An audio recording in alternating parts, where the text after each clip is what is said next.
মদিনাওয়ালা নবী বলেন, যেই হাসরের ময়দানে আরশে মুআল্লার ছায়া ব্যতীত আর কোনো ছায়া থাকবে না, ওই দিন আল্লাহ মায়া করে করে 7 গুণে গুণান্বিত বান্দাকে আরশে মুআল্লার নিচে জায়গা করে দিবে। বলে আরশে মুআল্লার কেন এত দাম? আরশে মুআল্লার কথা কেন নবীজি আমার বললেন? আরশে মুআল্লার নিচে জায়গা পেয়ে যাবে নবী কেন হাদিসের মধ্যে জানায়া দিলেন?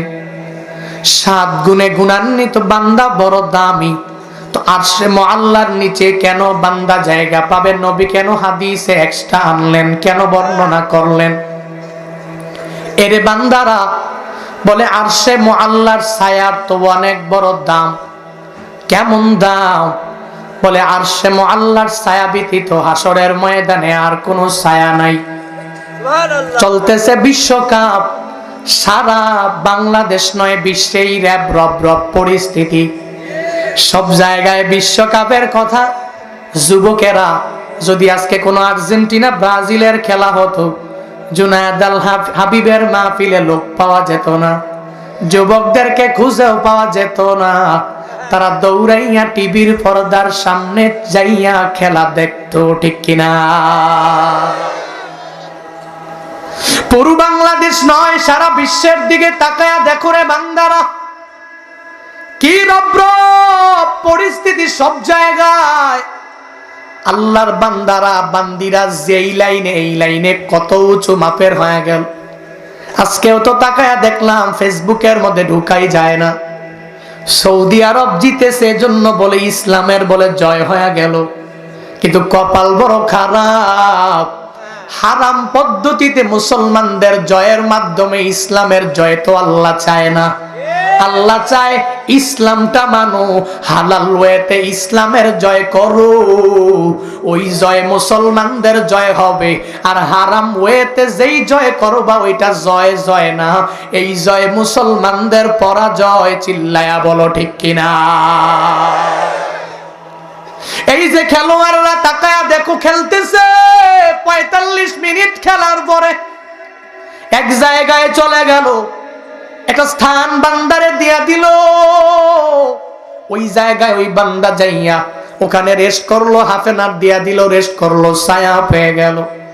এর নবীর উম্মতের দল, ওই প্লেয়াররা যদি জিজ্ঞেস করা হয়, তুমি আমায় একটু বলো না, তোমাকে যে ওই জায়গায় স্থান করে দেওয়া হলো, ওই জায়গা তোমার কাছে কি পরিমাণ দামি, ওই জায়গা তোমার কাছে কি পরিমাণ উপকার হলো? ওই বান্দা বলবে 45 মিনিট দৌড়াইলাম, এই দৌড়ানোর মাঝে আমার ঘাম অত কম ঝরলো না। এই রোদের নিচে দৌড়াইলাম, পুরা বডিটাই তো নিস্তেজ হয়ে গেল।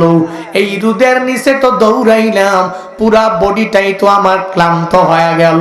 মাঠের মধ্যে যারা কাজ করে এদেরকে জিজ্ঞেস করলেই তো বান্দা পাওয়া যাবে। এই বান্দাকে জিগাইও, মাঠের মধ্যে কাজ করার পরে ছায়া পেলে বান্দার কাছে ওই ছায়াটা কি পরিমাণ উপকার হয়ে যায়। সারা দিন এই বান্দা সূর্যের তাপ তো সহ্য করতে পারে নাই, এজন্য আল্লাহর বান্দার কাছে তার ছায়াটা অনেক বড় দামি হয়ে গেল। দুনিয়াতে, দুনিয়ার জমিন থেকে প্রায় 9 কোটি 30 লক্ষ মাইল উপরে একটা সূর্য ওখান থেকে তাপ দিয়া দিল, ওই তাপ সহ্য করতে পারো না। এরে আল্লাহর বান্দারা, ওই হাসরের ময়দানে নবীর হাদিস অনুযায়ী জানা গেল, ওই হাসরের ময়দানে সোয়াত উপরে মাথার সূর্যটা এসে যাবে। দুনিয়ার তাপ তো সহ্য করা যায় না। 45 মিনিট খেলার পরে হাফেনার দেওয়ার জন্য পাগল পারা হয়ে গেল। আল্লাহর ওই বান্দা ওই রোদের মধ্যে 45 মিনিট পরে আর দৌড়াতেও পারবে না, এত কষ্ট হয়ে যাবে। সূর্যটা এত উপরে থেকে তাপ দেওয়ার পরেও সহ্য করা যায় না। ওই হাসরের ময়দানে সোয়াত উপরে যেদিন মাথার উপরে সূর্যটা এসে যাবে, মাথার মগজগুলো টকবক টকবক ভাতের ফেনার মতো যেদিন উতরাবে, ওই দিন আরশে মুআল্লার ছায়া ব্যতীত আর কোনো ছায়া বান্দা পাওয়া যাবে না। বলে যেই বান্দারা 7 গুণে গুণান্বিত হয়ে যাবে, আল্লাহ ওই দিন ওই বান্দাটাকে মায়া কইরা আরশে মুআল্লার নিচে জায়গা করে দিবে। ইয়া ইলাহি মি কুনাদ শামসু কমার, ইয়া ইলাহি মি কুনাদ শাজরু হাজার, ইয়া ইলাহি মি কুনাদ আরদু সামা, ইয়া ইলাহি মি কুনাদ জাউ হাওয়া। আরশে মুআল্লার নিচে জায়গা পেয়ে যাবে 7 গুণে গুণান্বিত বান্দারা। মদিনাওয়ালা নবী বলেন ওই 7 গুণে গুণান্বিত যেই বান্দা হয়ে যাবে, আল্লাহ এদেরকে মায়া করে আরশে মুআল্লার নিচে জায়গা করে দিবে। এর নবীর উম্মতের দল বলে 1 নম্বরে যেই বান্দা হয়ে যাবে ইমামে আদেল, যেই বান্দা ন্যায় পরায়ণ নেতা হয়ে যাবে, যেই বান্দা ন্যায় পরায়ণ বাদশা হয়ে যেতে পারবে, যেই বান্দা দুনিয়াতে আদালত কায়েম করতে পারবে, যেই বান্দা এই দুনিয়াতে ইনসাফ কায়েম করতে পারবে, যেই বান্দা দুনিয়াতে ইহসান করতে পারবে, আল্লাহ এদেরকে মায়া করে আরশে মুআল্লার নিচে জায়গা করে দিবে। এরে বান্দারা, ইমামে আদেল বলতে নবী কারে বুঝাইলেন? এখন তো সবাই বলবে আমার এলাকার মহল্লার ইমামের নবী বুঝাইছে। ওই ইমাম যদি আদেল হয়ে যায় তাহলে এমনিতেই আরশে মুআল্লার নিচে জায়গা পেয়ে যাবে। মনে হয় ইমামরে বুঝাইলো, মনে হয় মসজিদের খতিবটাকে বুঝানো হলো, মনে হয় মাদ্রাসার হুজুরদের বেলায় হাদিস, আমার বেলায় না। এই চুয়াডাঙ্গার মুসলমানেরা না না, শুনে নাও, ইমাম বলতে নবী কারে বুঝাইলেন জানো? বলে ইমাম বলতে নবী বুঝাইলেন দুনিয়াতে যেই বান্দার অধীনস্থ আছে ওই বান্দাই তো অধীনস্থদের জন্য অনেক বড় ইমাম, ওই বান্দাই তো অধীনস্থদের জন্য অনেক বড় নেতা। এ বান্দারা এখানে যারা আসলেন সবাই মনে করবেন এক একজন অনেক বড় বড় নেতা। বলে আপনি কোন জায়গার নেতা? বলে আপনি পরিবারের জন্য অনেক বড় নেতা। বলে কেমনে হুজুর? বলে পরিবারের মধ্যে ছেলে আছে, মেয়ে আছে। আপনার পরিবারে আপনার ছেলের বউ আছে, আপনার মেয়ের জামাতা মাঝে মাঝে আসলো। আপনার পরিবারের মধ্যে যেই সদস্যগুলো আছে ওই সদস্যগুলোর জন্য হলেন আপনি অনেক বড় ইমাম। বলে তাহলে আমি যে ইমাম হয়ে গেলাম তো আমি আদেল ইমাম কেমনে হব? বলে এক ছেলের বেলায় একরকম করলে হবে না, আরেক ছেলের বেলায় আরেক রকম করলে হবে না। মেয়েটা কামাই করে খাওয়াতে পারে না, এই জন্য মেয়েটারে দামি রুম বানায়া দিতে পারলা না। আর ওই ছেলেটা কামাই করে খাওয়াতে পারবে, এই জন্য ছেলেটারে মাছের বড় টুকরাটা দিয়া দিলেন। ওই ছেলেটারে একটা সুন্দর টাইস করা রুম উপহার দিয়া দিলেন। এরে বান্দারা, ওই ঘরের মধ্যে আদেল কেমনে হবেন? আদালত কেমনে কায়েম করবেন? বলে ঘরের মধ্যে একজনের বেলায় একরকম, আরেকজনের বেলায় আরেক রকম। এরকম করলে আদেল ইমাম হওয়া যাবে না। সমাজে এলাকায় তাকায় দেখো কত আল্লাহর বান্দারা নিজের ঘরের মধ্যে আদালত কায়েম করতে পারলো না, নিজের ঘরের মধ্যে ইনসাফ কায়েম করতে পারলো না। এই বান্দারা ঘরের মধ্যে ছেলের দিকে একভাবে তাকাইলো, বড় ছেলের দিকে একভাবে তাকায়, মেজ ছেলের দিকে আর একভাবে তাকায়, ছোট ছেলের দিকে আর একভাবে তাকায়। শুধু তাই না, বলে এবার ঘরের মধ্যে যদি আমি আদালত কায়েম করি তো আমি তো ইমামে আদেল হয়ে গেলাম।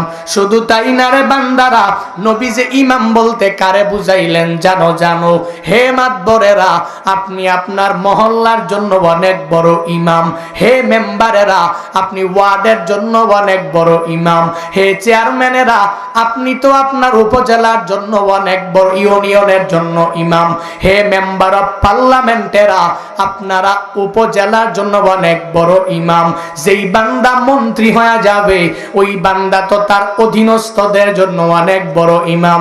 বাংলাদেশের প্রধানমন্ত্রীও বাদ নাই, ওই বাংলাদেশের দেশের প্রধানমন্ত্রীও তো বাংলাদেশের জন্য অনেক বড় নেতা।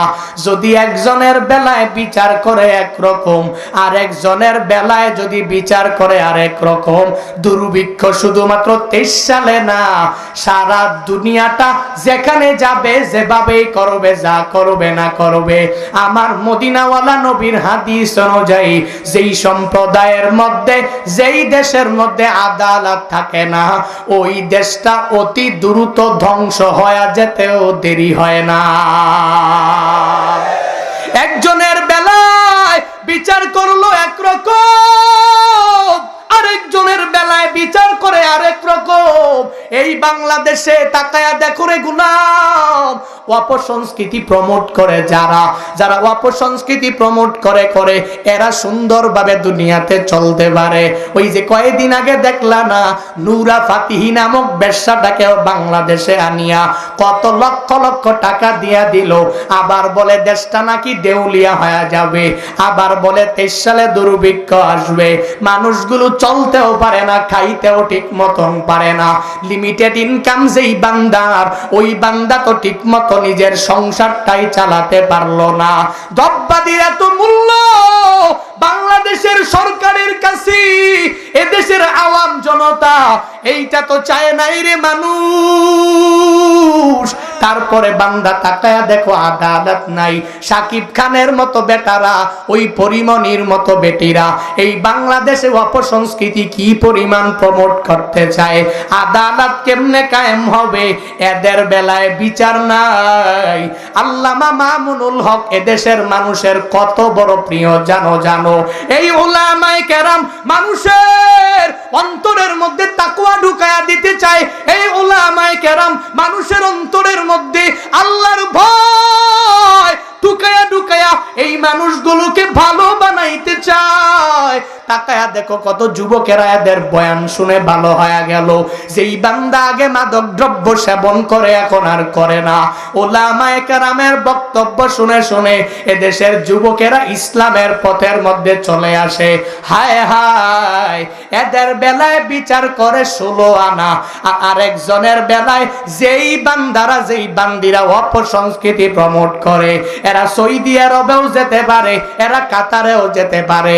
এদের পাসপোর্টও আটকায় না, ভিসাও আটকায়া যায় না। ঠিক কিনা বলো?